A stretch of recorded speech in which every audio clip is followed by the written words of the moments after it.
ಸುಮಾರು ನಿನ್ನೆಯಿಂದ ಒಂದು 50 ಜನ MLA ಬಂದು ಹೋಗಿದ್ದಾರೆ. ಹಾಯ್ ಹಲೋ ನಮಸ್ತೆ, ನಾನು ರಾಜು ಅಷ್ಟೇ. ನೀವು ನೋಡ್ತೀರಾ centre point Kannada YouTube channel. ಕೊನೆಗೂ ಫಿಕ್ಸ್ ಆಯ್ತು, DK ಶಿವಕುಮಾರ್ ಅವರು CM ಆಗುವಂತ ಡೇಟ್.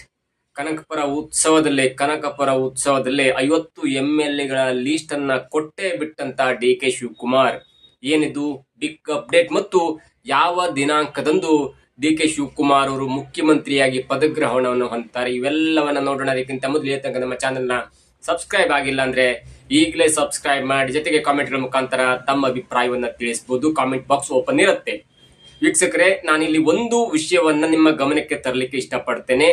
2023 ಚುನಾವಣೆಯ ರಿಸಲ್ಟ್ ಬಂದ ನಂತರ, ಅಂದ್ರೆ ಲಾಸ್ಟ್ ವೋಟಿಂಗ್ ಆಗುವುದು ಮೇ 10 ಮೇ 13 ವೋಟಿಂಗ್ ರಿಸಲ್ಟ್ ಬರುತ್ತೆ ಮತ್ತು ಆಗ ಒಂದು ದೊಡ್ಡದಂತ ದ್ವಂದ್ವ ಇರುತ್ತೆ. ಎರಡು ಪ್ರಮುಖ ಲೀಡರ್ಗಳು ತಮ್ಮ ಒಂದು ವ್ಯಕ್ತಿತ್ವವನ್ನು ಹೈಕಮಾಂಡ್ ಮುಂದೆ ಹೇಳ್ತಾರೆ. ನನಗೆ ಇಷ್ಟು ಶಕ್ತಿ ಇದೆ, ನನ್ನ ಒಂದು ಅಧ್ಯಕ್ಷತೆಯಲ್ಲಿ ಅಂದ್ರೆ DK ಶಿವಕುಮಾರ್ ಹೇಳ್ತಾರೆ, ನನ್ನ ಅಧ್ಯಕ್ಷತೆಯಲ್ಲಿ ನಾನು 136 ಸೀಟನ್ನ ಗೆದ್ಕೊ ಬಂದಿದ್ದೇನೆ, 135+1 ಸೀಟನ್ನು ಗೆದ್ಕೊ ಬಂದಿದ್ದೇನೆ. ಹಾಗಾಗಿ ನನ್ನ ಈ ಸ್ಟ್ರೆಂತ್ ಅನ್ನು ನೋಡಿ ನೀವು KPC ಅಧ್ಯಕ್ಷರಾದಂತ ನನಗೆ ನೀವು CM ಪಟ್ಟವನ್ನ ಕೊಡಬೇಕು ಎನ್ನುವಂತ ದುಂಬಾಲನೆ ಬೀಳ್ತಾರೆ.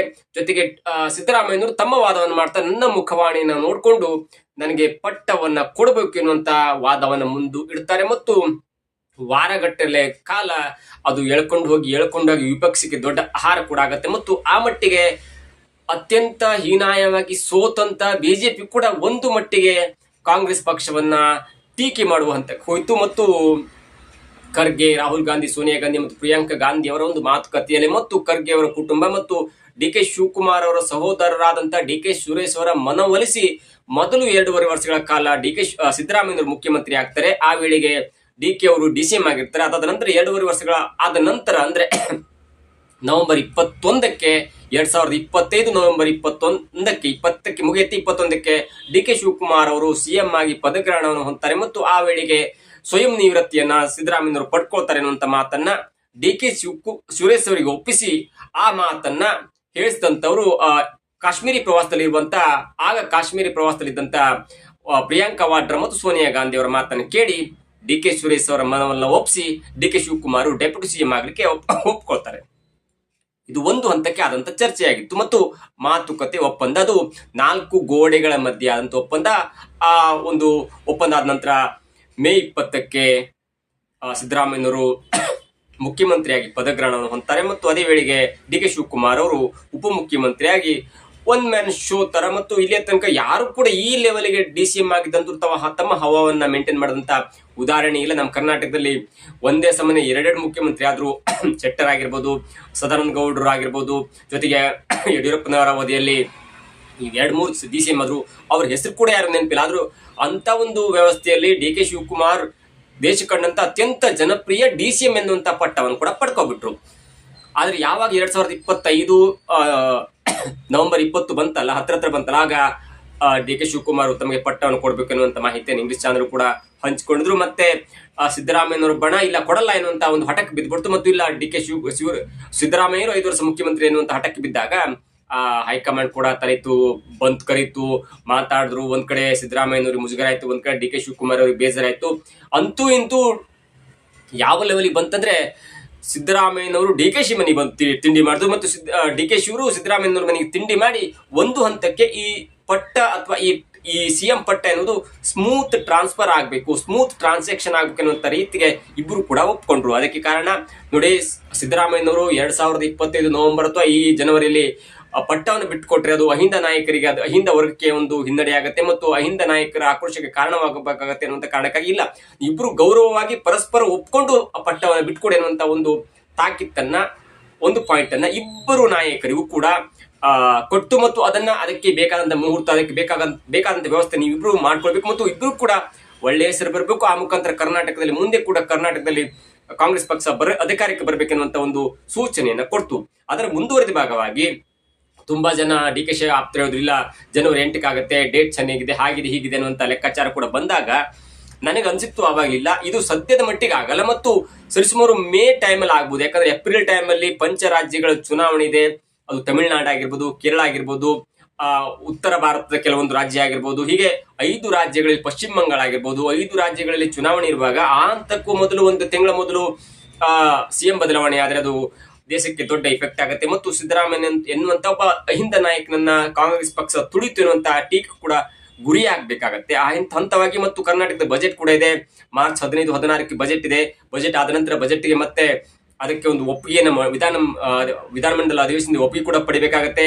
ಇವೆಲ್ಲದರ ಹಂತವಾಗಿ ನೀವು ತರಾತುರಿಯತೆಯಲ್ಲಿ ಒಬ್ಬನನ್ನ ಇಳಿಸಿಕೊಂಡು ಸಿಎಂ ಸಿದ್ದರಾಮಯ್ಯನವ್ರನ್ನ ಇಳಿಸಿ ಡಿ.ಕೆ. ಶಿವಕುಮಾರ್ ಅವ್ರನ್ನ ಮುಖ್ಯಮಂತ್ರಿ ಮಾಡುವಂತ ಹಂತವನ್ನು ಬಿಟ್ಟು ಮತ್ತೂ ತುಂಬಾ ಇದೆ. ಕೆಪಿಸಿ ಅಧ್ಯಕ್ಷರು ಯಾರಾಗಬೇಕಾಗತ್ತೆ, ಮತ್ತು ಹೊಸಬರನ್ನ ಯಾರು ಸೇರಿಸ್ಕೊಳ್ಬೇಕಾಗತ್ತೆ, ಸಿದ್ದರಾಮಯ್ಯರ ಆಪ್ತ ಬಣರಿಗೆ ಯಾವೆಲ್ಲ ಪೋಸ್ಟ್ ಕೊಡ್ಬೇಕಾಗತ್ತೆ, ಡಿ.ಕೆ.ಶಿ ಆಪ್ತರು ಯಾರು ಪೋಸ್ಟ್, ಅಂದ್ರೆ ಇದು ದೊಡ್ಡ ಪ್ರಹಸನ. ಇದು ಒಂದು ದಿನಕ್ಕೆ ಸಿದ್ದರಾಮಯ್ಯ ಇಳಿಸಿದ ಕೂಡಲೇ ಡಿ.ಕೆ. ಶಿವಕುಮಾರ್ ಮುಖ್ಯಮಂತ್ರಿ ಆಗಿತ್ತು ಮುಗಿತು ಎನ್ನುವಂತ ಪ್ರಹಸನ ಅಲ್ವೇ ಅಲ್ಲ.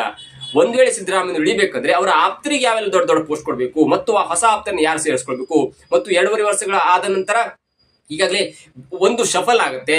ಹಾಗಾಗಿ ಹೊಸ ಸಚಿವರನ್ನ ಸೇರಿಸ್ಕೊಳ್ಬೇಕು. ಎಲ್ಲವೂ ಕೂಡ ದೊಡ್ಡ ಪ್ರಹಸನ ಆಗುತ್ತೆ ಮತ್ತು ಅದು ಚುನಾವಣೆಗೆ ಪೂರ್ವ ಆಗೋದ್ರಿಂದ ದೊಡ್ಡ ಹಿನ್ನಡೆ ಆಗುತ್ತೆ ಅನ್ನುವಂಥ ಕಾರಣಕ್ಕಾಗಿ ಚುನಾವಣೆ ಏಪ್ರಿಲ್ ಆಗಿ ಒಂದು ಏಪ್ರಿಲ್ ಕೊನೆಯ ವಾರದಲ್ಲಿ ಒಂದು ರಿಸಲ್ಟ್ ಬರುವಂತ ಸಂದರ್ಭದಲ್ಲಿ ಅಥವಾ ಮೇ 15 ಒಳಗೆ ಒಂದು ರಿಸಲ್ಟ್ ಬರುವಂತಹ ಸಂದರ್ಭದಲ್ಲಿ ಮೇ 20ಕ್ಕೆ ಸಿದ್ದರಾಮಯ್ಯನವರು ಅಧಿಕಾರ ಸ್ವೀಕಾರವನ್ನು ಮಾಡಿ 3 ವರ್ಷ ಆಗುತ್ತೆ. ಅಷ್ಟಕ್ಕೆ ಅವರಿಗೆ 6 ತಿಂಗಳು ಎಕ್ಸ್ಟ್ರಾ ಸಿಕ್ಕಂಗೂ ಆಗುತ್ತೆ ಮತ್ತು ಗೌರವವೂ ಸಿಗುತ್ತೆ. ಮತ್ತು ಇಲ್ಲ ನನಗೆ 2.5 ವರ್ಷದ ಆದ ನಂತರ ನನಗೆ ಮುಖ್ಯಮಂತ್ರಿ ಪಟ್ಟ ಕೊಡಬೇಕು ಎನ್ನುವಂತ ಪಟ್ಟನ ಹಿಡಿದಂತ ಡಿ.ಕೆ. ಶಿವಕುಮಾರ್ ಪಟ್ಟನ ಸಡಿಲಿಸಿ ಮತ್ತು 6 ತಿಂಗಳ ಕಾಲ ಅಧಿಕಾರವನ್ನು ಕೊಟ್ಟರು, ಅಧಿಕಾರವನ್ನು ಬಿಟ್ಟುಕೊಟ್ರು ಎನ್ನುವಂತ ಒಂದು ಹಿರಿಮೆ ಕೂಡ ಡಿ.ಕೆ. ಶಿವಕುಮಾರ್ ಅವರಿಗೆ ಬರುತ್ತೆ. ಈ ಎಲ್ಲ ದೃಷ್ಟಿಯಿಂದ ನನಗೆ ಒಂದು ಲೆಕ್ಕಾಚಾರದ ಪ್ರಕಾರ ಪಕ್ಕಾ ಆಗಿದೆ. ಡಿ.ಕೆ. ಶಿವಕುಮಾರ್ ಅವರು ಮೇ 20ಕ್ಕೆ ರಾಜ್ಯದ ಮುಖ್ಯಮಂತ್ರಿಯಾಗಿ ಪದಗ್ರಹಣ ಹೊಂದ್ತಾರೆ ಮತ್ತು ಅದಕ್ಕೆ ಪೂರಕ ತಯಾರಿ ಎಂಬಂತೆ ಎಲ್ಲವೂ ಕೂಡ ಇದೀಗ ಆಗ್ತಾ ಇದೆ.